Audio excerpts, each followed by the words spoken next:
Spencer Pratt, right?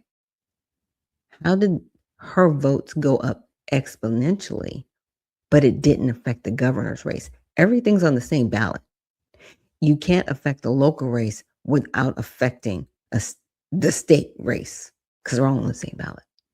So you mean everybody that voted for her didn't vote for anybody at the governorship? Like nothing changed. Had it been right, in my opinion, Steve Hinton, he wouldn't be in second place right now. He couldn't be. It would be a mathematical impossibility.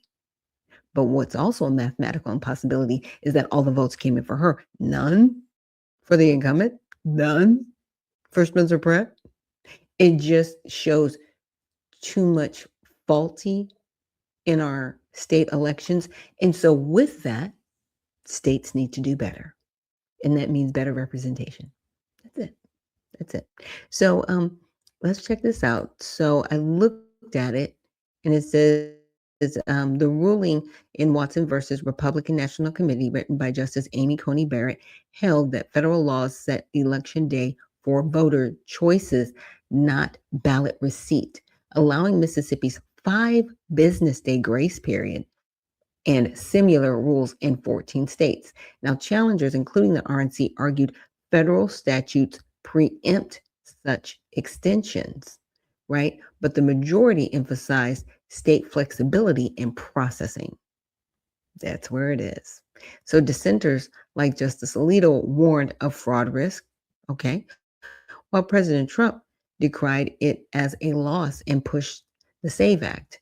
Voting advocates celebrated expanded access for military and rural voters. Well, they already had it. They always had it. The problem is when you don't receive it at a certain juncture. And here's my problem. They're giving these grace periods, but we're supposed to have election day, not election month, not election season. In California, it's just election season. It just keeps rolling over because they're never done, because they can never get everything counted on time. So if your process is so inefficient, fix it. That's just kind of where I'm at with it. It really is crazy. And so I dug down the rabbit hole. That's why I was late. I'm so sorry. So I asked, with the recent decision from the Supreme Court on mail-in ballots, will this change the USPS using a review of voter database? And so what's happening are kind of 2 things here. And I'm going to play 2 videos for you guys, one on the ruling and then the other on the U.S. Postmaster General. And what he's saying is they do have a list of registered voters, and they want to make sure those voters get their ballot. But Congress sees that as interference. How could that be interference? What if one of the voters had passed away and a mail carrier is like, yeah, that person's not there. They don't live at that address. You know what I'm saying? So I'm just saying there has to be some checks and balances and trust somewhere. And even pointed out Oregon, when they went to their all mail-in voting, because that's how they do their voting, there was no issue. So why are they bringing this up now? Very interesting. So let's check it out. Developing news, mail-in ballots that are postmarked by Election Day will still be counted even if they arrive days later. That is what the U.S. Supreme Court has decided in a ruling today. KIRO 7's Nia Bliss talked with people on both sides of this issue. So, Nia, the debate over the vote-by-mail timeline is far from over despite this ruling.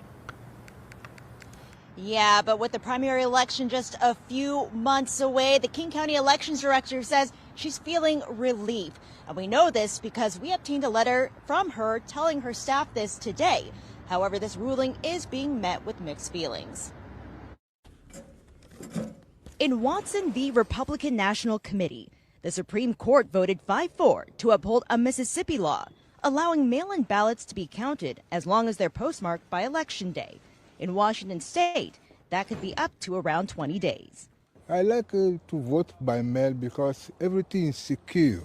𝗖𝗢𝗡𝗦 has been voting by mail since becoming a citizen 20 years ago, saying he's had no problems with the system, and he's not the only one happy with the SCOTUS ruling. Our mail-in voting that has been around for a while, and I'm very pleased that it happened. Voters like Boyd Jarman prefer to vote in person, but says he understands why mail-in voting is popular.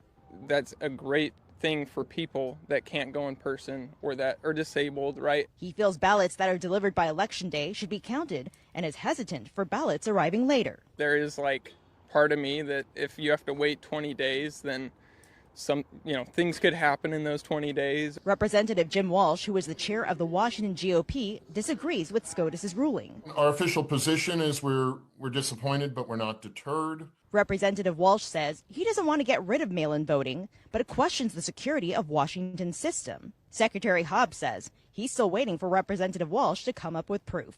My words to Jim Walsh is the fact that look at our state. I mean, we had 90 million votes cast in a 10-year period, and there's only 5 cases of fraud that we identified.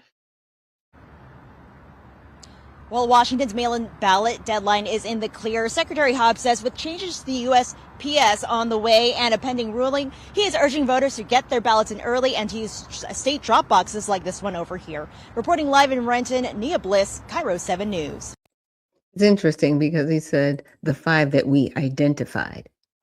Identifying something and actually doing a full scrub, 2 different things.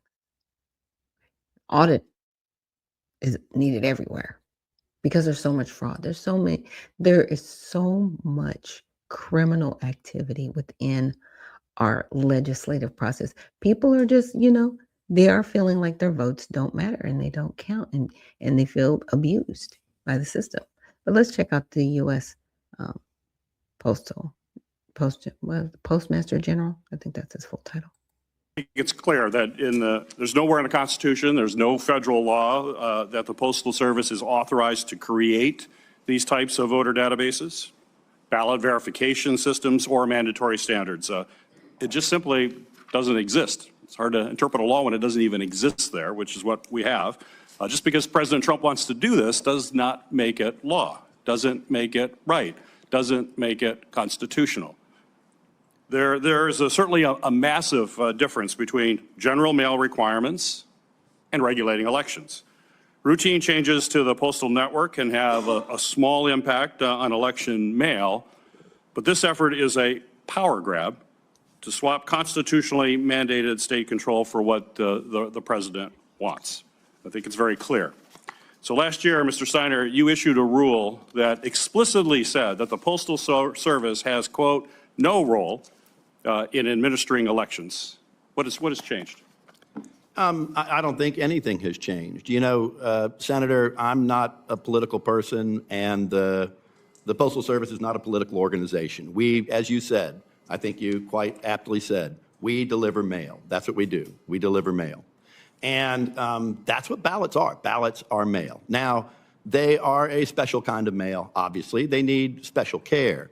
And so years ago, we recommended what we call Kit 600. In Kit 600, the fundamental premises of Kit 600 is a unique barcode and a unique envelope.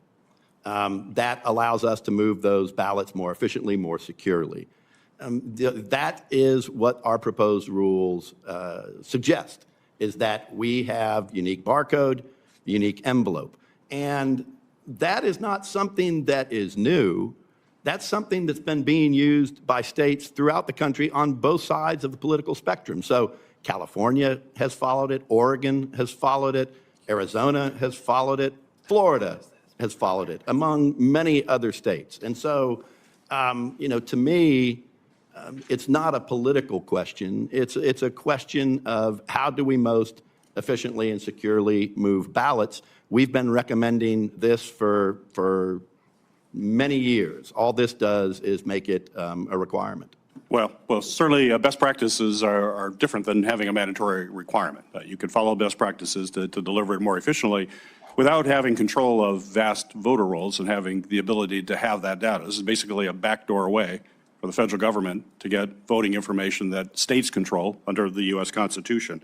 So yes or no, if a state refuses to turn their absentee voter list over to the federal government, Will the Postal Service still mail their ballots under this proposal rule? Under our proposed regulation, no. We would tell the state that we need the manifest in order to, look, what we're asking So, I for. mean, that's the answer. You would tell no. So the proposed rule basically coerces states to conform to these new requirements and hand over their absentee voter rolls or face the consequences of not being able to vote by mail. Some states, that's all they do. Oregon is completely vote by mail. If they say, no, we control the list, the states control the list, we're not going to give it. Oregon has followed Kit 600 since the day they started voting by mail.